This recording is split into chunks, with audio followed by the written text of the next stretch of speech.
Second दिन बच गया है। कल चुनाव प्रचार बंद हो जाएगा। सबसे लंबा चुनाव प्रचार या तो बनारस में चला है या गोड्डा में चला है। पहली लिस्ट में ही जो नाम तय हुआ था, मेरे मित्र निशिकांत दुबे जी का भी नाम फर्स्ट लिस्ट में आया। अब तब से वो एक दिन भी इधर उधर नहीं गए और पूरी ताकत से यहाँ लगे हैं। जिस तरह सूरज का उगना तय है, उसी तरह निशिकांत जी का भारी वोट से जीतना गोड्डा लोकसभा में तय है। ऐसे तो पूरे देश में हम लोग मोदी जी के नाम पे वोट मांग रहे हैं और जहाँ उम्मीदवार हैं तो कई बार उम्मीदवार की खूबियों कमियों की वजह से वोट बढ़ता और घटता है। एंटी इनकम्बेंसी होती है, लेकिन यहाँ प्रो इनकम्बेंसी एंटी नहीं है। यहाँ लोग उन्होंने वादा किया था कि रेल लाइन से नॉमिनेशन करने आएंगे तो रेल पर चढ़कर ही आए। उस दिन मैं भी आने वाला था, लेकिन मुझे आंध्र प्रदेश जाना था। अब दिल्ली से फ्लाइट 6 बजे थी और मैं यहाँ से नॉमिनेशन करता तो पटना में 9 बजे की फ्लाइट हमको नहीं मिलती, इसलिए मैं नहीं आ पाया। तो उनके तीनों नॉमिनेशन में मैं आया तो मैंने तय किया तो मैं पूरा 2 दिन ही लगाऊं। कल दिलीप सिंह जी और ललन जी थे। हम लोग बहुत गर्मी में सुबह से लेकर रात तक बहुत से दर्जनों गांव का दौरा हमने किया। हमारा गोड्डा के अंदर अपील है यहाँ की आवाम से, इसलिए नहीं कि वो मेरे मित्र हैं तो मैं तो कहूँगा ही, लेकिन एकदम न्यूट्रल होने के नाते यहाँ की आवाम से अपील है कि भारी वोट से उनको जिताएं। मोदी जी के नाम पे हर जगह आंधी है। नरेंद्र मोदी इस बार 400 के पार जाएंगे। पूरे बिहार झारखंड की सारी सीटें हम लोग जीत के देंगे। पिछली बार यही 2 राज्य हैं जिसमें एकाक सीट कम हो गया था। दिल्ली सारी जीते थे, हरियाणा सारी जीते थे, राजस्थान जीते थे, गुजरात जीते थे। इस बार बिहार झारखंड 100% सीट नरेंद्र मोदी की झोली में डालेगा। इस बार विकास और विरासत के नाम पर हम चुनाव में गए। विकास भी करेंगे और विरासत को भी संभालेंगे। और मैंने जैसा कहा कि और जगह कई जगह प्रचार में गए हैं, अपने उम्मीदवारों के बारे में क्या कहना। कई तो माशाअल्लाह हैं, लेकिन वोट तो सारा मोदी के नाम पे। लेकिन गोड्डा लोकसभा में निशिकांत दुबे जी के नाम पर भी वोट ऐड करता है। जितना बीजेपी मोदी अलायंस का वोट है, उसमें इनके डेवलपमेंट का वोट भी ऐड होता है। कई एमपी हैं जो खाली शादी सराध में जाते हैं, जनेऊ में छठी में जाते हैं और कहते हैं कि हम बड़े एक्टिव हैं। मेंबर ऑफ पार्लियामेंट होता है सेंट्रल और स्टेट गवर्नमेंट की बड़ी योजना को जमीन पर लाकर उतारना, और उस काम में पूरा,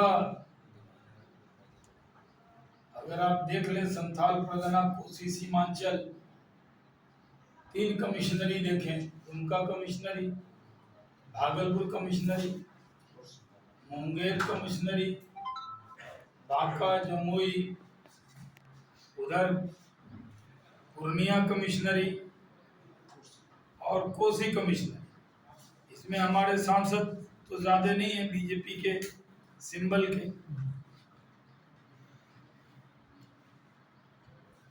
14 में भी अकेले निशिकांत जी थे यहाँ से गोड्डा से, उसके बाद पूरा सभा छठ हो गया था। इस पूरे रीजन में हर क्षेत्र के लोग कहते हैं कि काश हमारा भी सांसद दुबे जी जैसा। तो इतने अच्छे सांसद मिले।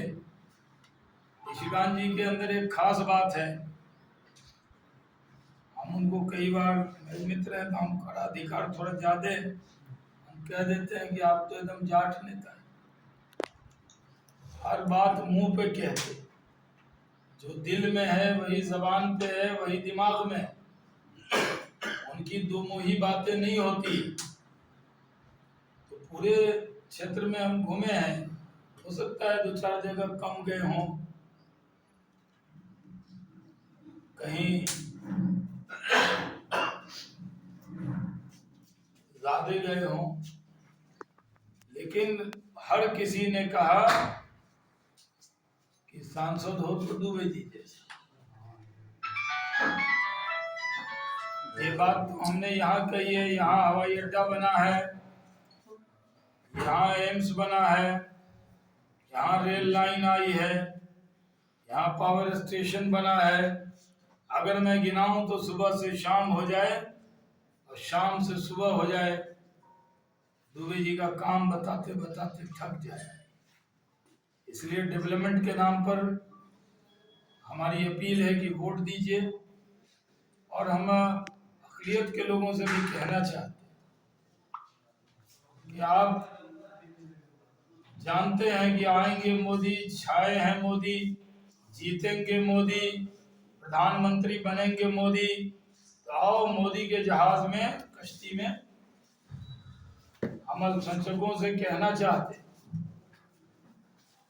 कि आएंगे मोदी, छाए हैं मोदी, जीतेंगे मोदी, प्रधानमंत्री बनेंगे मोदी, भारत को विश्वगुरु बनाएंगे मोदी। तो आओ मोदी की कश्ती में बैठ जाओ, बेड़ा पार इसी से होने वाला है। और दूसरी कश्ती में बैठने वाले डूबने वाले। जिस तरह की भाषा हमारे नेता नरेंद्र मोदी जी के लिए विपक्षी दल के लोग बोल रहे हैं, दुर्भाग्यपूर्ण है। जिस तरह मणिशंकर अय्यर ने अभी बयान दिया है, उसके लिए कांग्रेस को माफी मांगना चाहिए। राहुल गांधी के 2 अंकल हैं, एक सैम पिट्रोडा, उनसे तो वो मुक्त हो गए। ये मणिशंकर अय्यर से कब मुक्त होंगे? मणिशंकर अय्यर का बयान दुर्भाग्यपूर्ण है। कांग्रेस पार्टी सेल्फ गोल करने में माहिर है।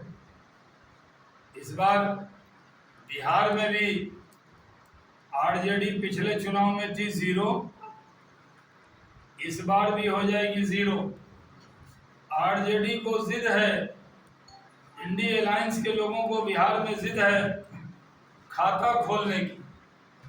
आरजेडी 0 से 1 होना चाहती है और हमारी जिद है, हम भी 1 बढ़ना चाहते हैं। दोनों में यही लड़ाई है और लड़ाई कुछ नहीं, क्योंकि आप पड़ोसी हैं तो मैं बिहार का भी बता दूं।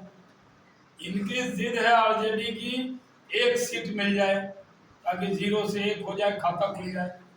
हमारी जिद है कि 39 मिली थी, 1 और मिल जाए ताकि हम 40 हो जाए। बिहार की लड़ाई इतनी।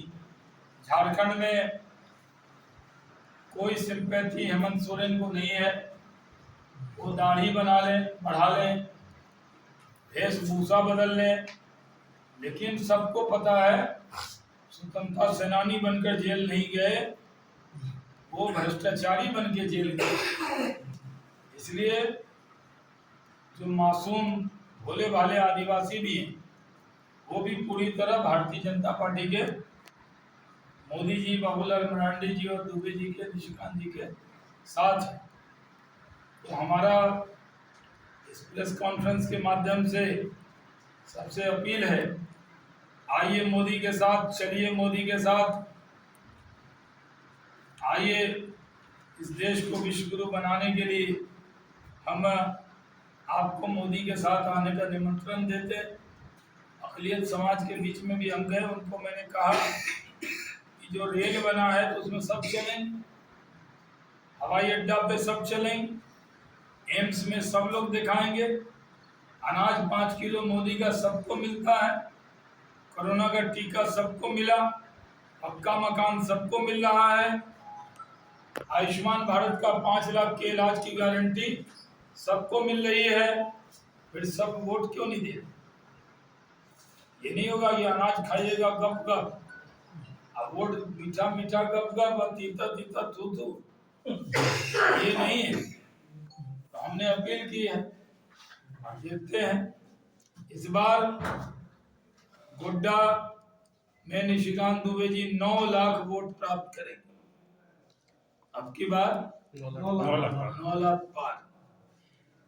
और हमारे जितने विरोधी हैं, जमानत बचाने की चुनाव लड़ रहे हैं, निशिकांत जी मार्जिन बढ़ाने के लिए चुनाव लड़ रहे हैं। ये बात तो मैंने अपनी तरफ से कही।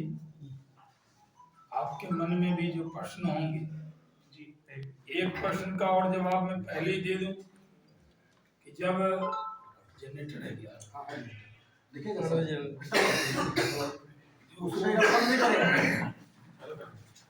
जो आदमी होगा ना जनरेटर